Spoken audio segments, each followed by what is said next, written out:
ঘটনায় আমরা কি দেখলাম? অভয়ের মা বাবা বিস্ফোরক অভিযোগ করেছেন, সিবিআই তদন্ত ধামাচাপা দিতে চায়। কিভাবে খুন হয়েছেন তার মেয়ে সবটাই সিবিআই জানে, কোনো এক অদৃশ্য কারণে সিবিআই সামনে আনছে না। কি অভিযোগ করেছিলেন অভয়ের মা বাবা গত 7ই জুন, রাখবো আপনাদের সামনে।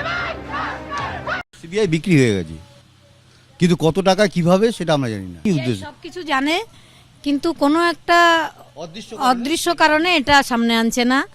কারণ আসল অপরাধী যারা, তারা হসপিটালেই রয়েছে। এটা আমাদের সন্দেহ নয়, এটা আমরা জানি। আজ পর্যন্ত সিবিআই যদি কিছু কাজ করে থাকে, যদি কেউ জিজ্ঞেস করে বা কেউ বলে, সেটা শূন্য। হলপ করে বলতে পারি আমার মেয়ে কোথায় খুন হয়েছে, কিভাবে খুন হয়েছে এবং কি পজিশনে খুন হয়েছে, সমস্ত কিছু সিবিআই জানে।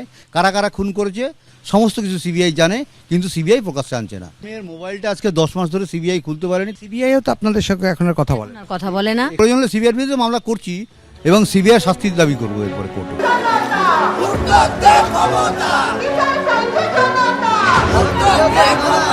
বিচার করো,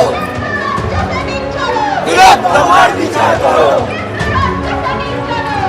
তোমার বিচার করো, তোমার বিচার করো।